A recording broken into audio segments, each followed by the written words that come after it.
Yo, what's up guys, welcome back to the channel. My name is Dean, aka the Blue Crusader, and in today's video we're going to be doing a guide for beginners on Z1 Battle Royale, aka H1Z1. We're going to be giving you the top 10 tips on how to get better at H1Z1. Some of these tips involve the gas ring, some of these tips involve looting, shooting, practicing your aim, a lot of different things in this guide, and we're going to jump straight into it.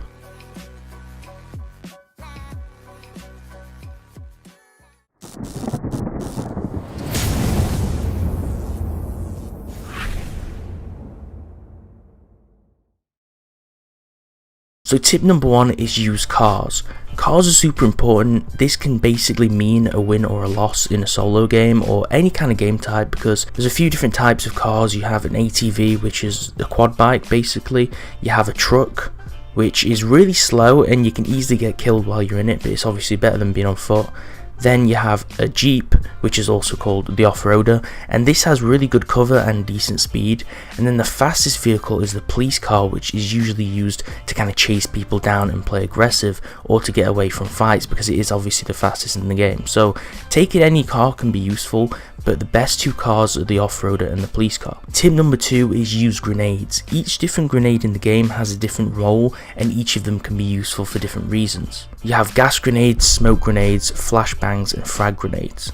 The smoke grenades can be used to hide in the open if you're getting pinched or shot from different angles to cover yourself, or it can be used to open loot crates. Remember, airdrops have some really nice looting, and throwing down a smoke grenade while you're looting it will mean you won't get shot while you're going through the inventory. Gas grenades can also make enemies push if they're behind a tree or if they're camping. It can be a really good way to get them out because it does a lot of damage over time. Frag grenades are good for distraction, especially when you're in intense vehicle fights. If you're camping behind vehicles and shooting at someone, throwing a frag grenade can make them move the car, and then you can get easy shots on them because obviously it's going to kill them instantly if the frag blows up. Flashbangs are good to shotgun rush.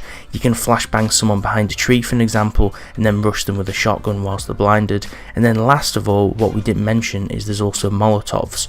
Molotovs are good to get enemies low or to distract them, and it also makes them more visible. You can throw a Molotov behind a tree and people will get really low, and it'll kind of block the vision a little bit, so it'll make it easy to rush them with a shotgun as well. Tip number three is pick the right shoes. Now this isn't really too much of a problem because people don't really care so much about this anymore, but there's a few different types of shoes in the game. I'm not going to go over them all. You have the boots, then you have the stealth shoes, and then also you have the conveys. They're the most important shoes you need to actually worry about. The conveys are actually the fastest. In my opinion, I'd take the conveys all the time.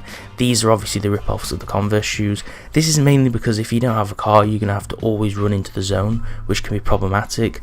And then the stealth shoes, which are the worst shoes, but you do get them early on. These are the default shoes. They make the least noise, so you want to use these while you're actually looting, so people don't hear your footsteps as loud, because with the other shoes, they're actually really loud. Number four is practice aiming. So this is the most important tip of this guide. Now, you can go in combat training for this, but currently they have actually disabled combat training because they want more players and more numbers to be in the solo game. So I'm not sure if combat training is going to be re-unlocked soon, or if it's going to be implemented into the in-game lobby before each match. I think that's the current idea.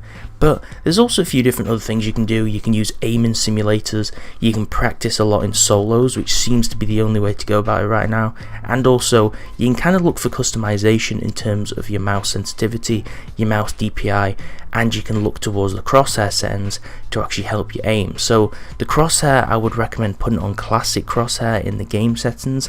This will let you use those kind of Counter-Strike crosshairs, or the crosses and the little dots, which I think are the best. The best crosshair in my opinion is number 23 or 22, those small dots, but I do have videos on this, on how you can practice the aim. You need to learn the bullet drop and the bullet lead, which I'll probably make an updated guide on for the new update, but I do have videos on my channel for this. Next up kind of goes hand in hand with the tip before, which is tip number 5. Now you need to learn the 2-tap. This kind of goes in hand with the practicing your aiming. Basically, aiming at the head on this game will be a 2-tap kill shot known as the 2-tap. So basically, it's one shot to the helmet. If they're wearing a helmet, you'll break the helmet in one shot to the head, and then without a helmet, they'll die in one shot to the head as well. So basically, it's a quick way of killing your opponent, especially if they've got a body armor like a laminate, which is basically the Mark II body armor on this game. If they have body armor, they're going to be able to take more body shots. So if you're really good at aiming, you can basically take them out instantly with 2 shots to the head. It can be kind of hard to practice this.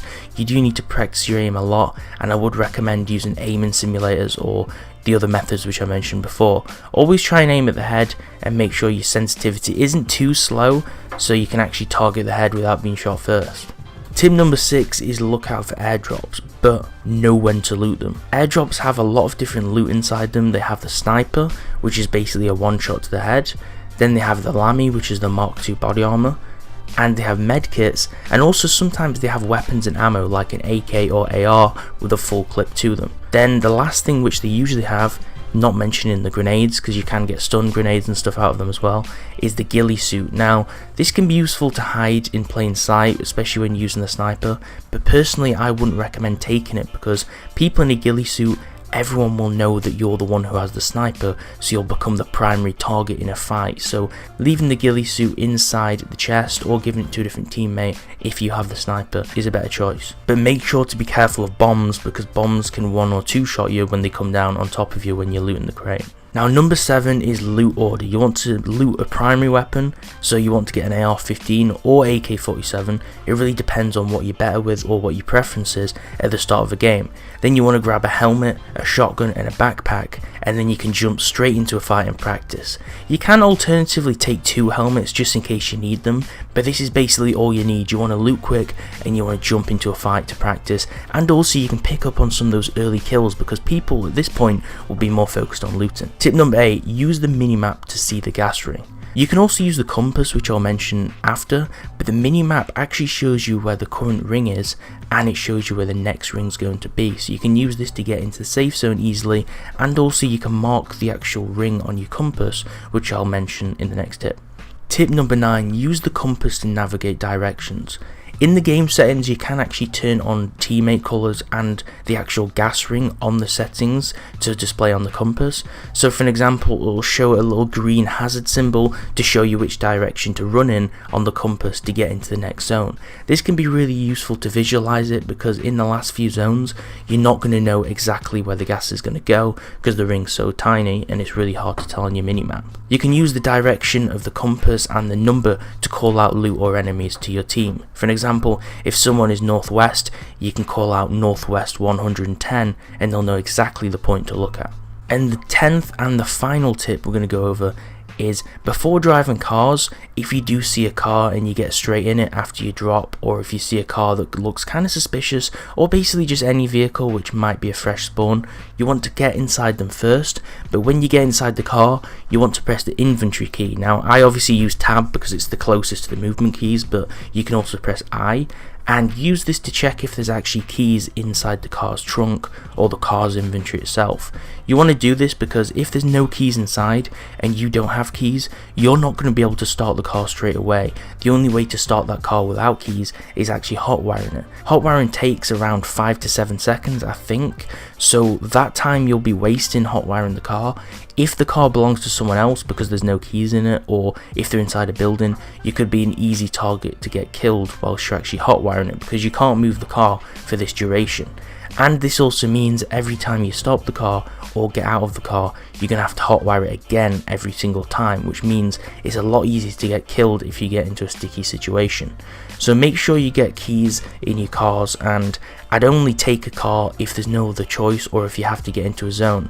I'd prioritize something like an ATV, which is the quad bike, over a car, because if you get an ATV, you don't actually need to use keys in them, so this can be a better alternative to actually be safer in fights. You might be a little bit more visible and you might be easier to hit because you're more exposed on the back of a quad bike, but using it means that you can actually start the vehicle instantly without getting shot. So I hope the tips in this video helped people. These are mainly designed at beginner players of H1Z1 or Z1 Battle Royale as it's called now. This is just a guide I made quickly to try and help keep a lot of the new players. This isn't designed at the older players, but a lot of the older players want the new players to remain on the game because everyone's enjoying the lobbies right now, because the lobbies are around 140 to 150 players. It makes the game a lot more fun than it was when it was dead. So I want people to actually learn this game. I want people to use these tips so they actually stay on it and it remains fun, because otherwise the game's just going to go downhill again. So if you liked this video and it was helpful, smash the like button, and make sure to subscribe, and you can enter the giveaway in the comments below. Thanks for watching, and I'll see you next time.